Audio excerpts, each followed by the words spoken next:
나이살 찌는 걸 많은 분들이 노화로 인해서 기초대사량이 떨어지고 지방을 태우는 능력도 떨어진다고들 생각을 하시는데요. 놀랍게도 이건 사실이 아닙니다. 2021년에 세계적인 과학저널 사이언스지에 아주 중요한 논문이 실렸는데요. 전 세계 무려 6,400명의 데이터를 모아서 태어날 때부터 95세 노인까지 평생의 대사량 변화를 추적했어요. 결과가 어땠을까요? 20세부터 60세까지는 우리 몸의 대사 시스템 자체에 큰 차이가 없다는 거예요. 이게 무슨 말이라면 우리가 20살의 몸무게와 근육량을 60세까지 유지하고 있으면 20살 청년의 세포가 에너지를 태우는 능력이나 60살 중년의 세포가 에너지를 태우는 능력이 별 차이가 없다는 거죠. 세포가 늙어서 기초대사량이 떨어지지는 않는다는 얘기예요.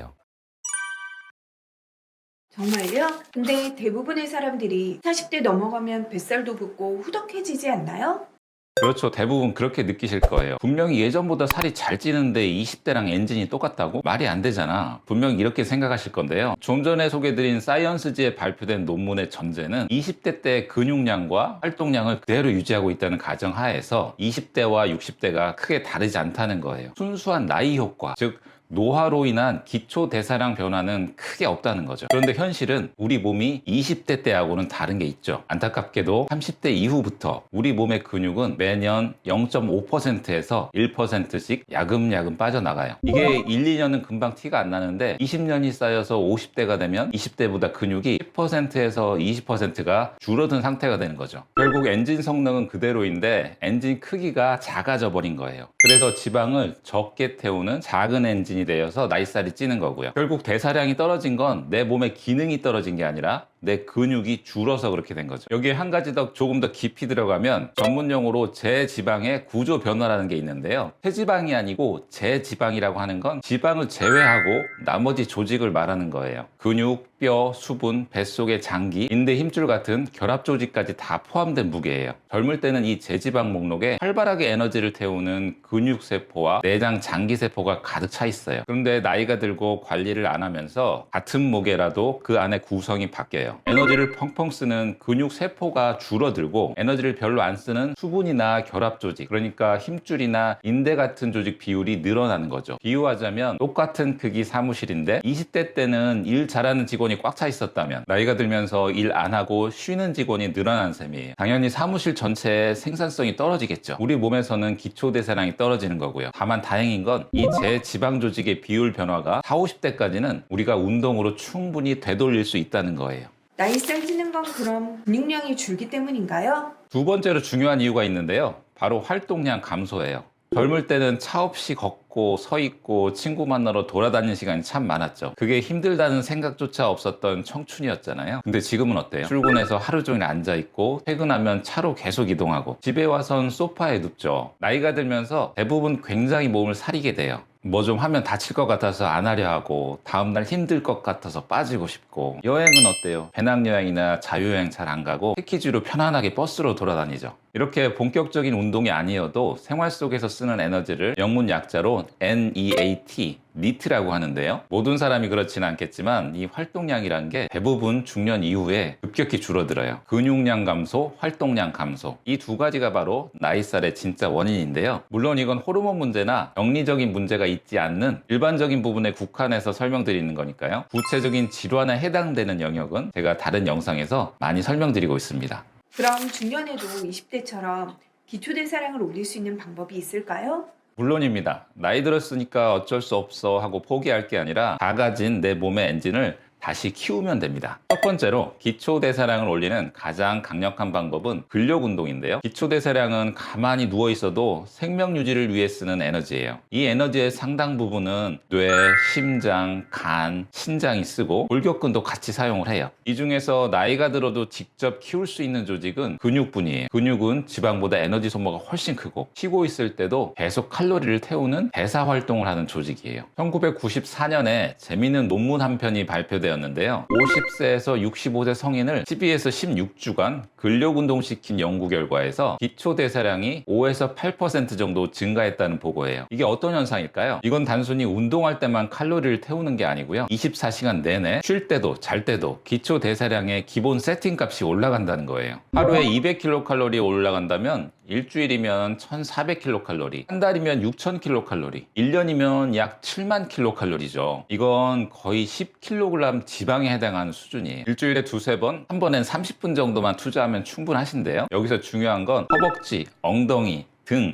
가슴 같은 큰 근육 위주로 자극을 해줘야 된다는 거예요. 그리고 관절에 무리 가지 않게. 첫 번째 허벅지는 의자 스쿼트예요. 의자에 앉듯이 엉덩이를 뒤로 뺐다 일어나면서 무릎 걱정 없이 근육만 자극을 시켜요. 엉덩이가 의자에 살짝 닿는 느낌이 들 때 허벅지 힘으로 바닥을 밀어 올려 보세요. 익숙해지시면 의자 없는 스쿼트로 들어가시고요. 둘째로 엉덩이.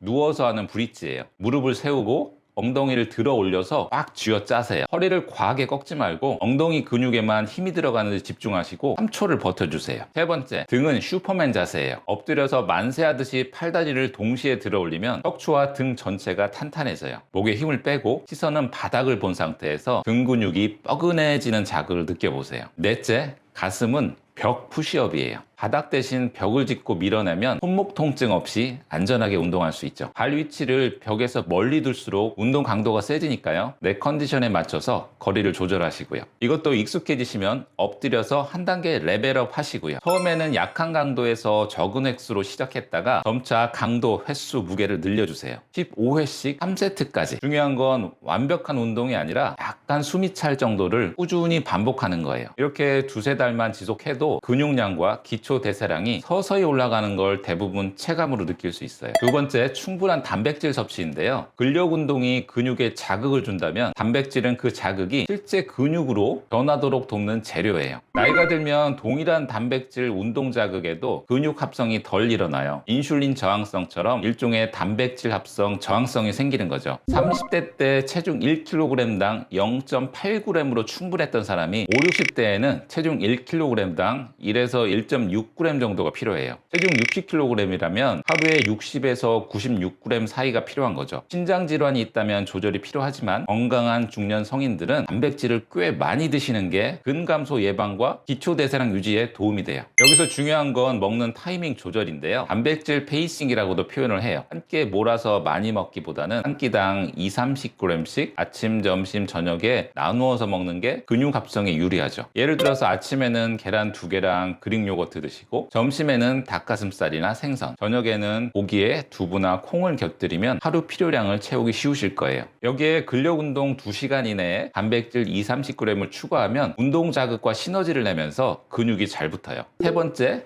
NEAT, NEAT, 비운동 활동 대사량을 늘리는 건데요. NEAT는 운동 시간 외에 일상에서 나오는 모든 움직임들, 걷기, 계단 오르기, 집안일, 서서 일하기, 심지어 가만히 서 있는 것까지 모두 포함이에요. 여러 연구에 따르면 사람들 사이에 NEAT 차이만으로도 하루 에너지 소비량이 최대 2000kcal까지 벌어질 수 있다는 거예요. 농사를 짓거나 서비스 노동직처럼 많이 움직이는 직업과 대부분 앉아서 일하는 사무직을 비교했을 때는 어마어마한 차이가 나는 거죠. 니트를 올리는 핵심은 특별한 운동이 아니라 앉아있는 시간을 잘게 끊는 거예요. 예를 들어서 엘리베이터 대신 하루 몇 번이라도 계단을 이용하면 하루 50kcal 정도 더 태울 수 있어요. 1시간 이상 앉아 있었다면 2-3분 정도는 반드시 일어나서 스트레칭이나 제자리 걷기를 하시고요. 전화 통화는 가능하면 서서 혹은 걸으면서 하세요. 전화가 왔다 싶으면 일단 일어나세요. 출퇴근할 때 한 정거장 일찍 내려서 5에서 10분 정도, 이 정도 걷는 것만으로도 하루에 100kcal 정도 에너지를 더 태울 수 있어요. 이런 작은 행동들이 합쳐지면 하루에 100에서 300kcal 정도는 어렵지 않게 추가로 태울 수 있죠. 이 정도 차이면 1년이 쌓이면 수만 킬로칼로리가 되는 거예요. 꽤 많은 체지방을 줄일 수 있는 거죠. 게다가 니트 증가는 별도의 운동 시간을 내지 않아도 되고 관절, 심장에 부담이 적으니까 중년 이후에는 아주 좋아요. 마지막 네 번째는 수면과 스트레스 관리인데요. 얼핏 보면 기초 대사량이랑 직접 관련이 없어 보이지만 실제로 이 두 가지는 기초 대사량과 대사량과 식욕, 스트레스 호르몬을 조절하는 핵심적인 역할을 해요. 중년 성인을 대상으로 한 여러 연구에서는 수면 시간이 짧거나 수면의 질이 나쁜 사람은 야간 대사율과 지방을 태우는데 훨씬 불리해지고 대사증후군이나 복부 비만 위험이 훨씬 늘어나는 걸로 관찰이 돼요. 수면이 부족하면 포만감 호르몬인 렙틴이 줄어들고 식욕 호르몬인 그렐린이 늘어서 더 자주, 더 많이 먹게 만들고 움직임은 줄어들도록 유도를 하죠. 그 결과 같은 양을 먹어도 지방으로 더 잘 저장되는 몸 상태가 되는 거예요. 중년 여성 코호트 연구에서 갱년기 수면 장애가 있는 그룹이 대사질환과 복부 비만 위험이 훨씬 더 높은 걸로 나타났어요. 스트레스는 코티솔 호르몬을 통해서 이런 방향으로 작용하는데요. 스트레스 호르몬인 코티솔이 만성적으로 높으면 내장 지방이 잘 붙고 근육은 더 쉽게 분해가 돼요. 이 말은 근력 운동으로 근육을 늘리려고 해도 근육이 잘 붙지 않고 혈당 스파이크가 생기기 쉬워지니까 폭식이나 야식까지 반복될 수 있어요. 수면 패턴을 제대로 만들고 스트레스 호르몬을 줄이려면 가장 중요한 게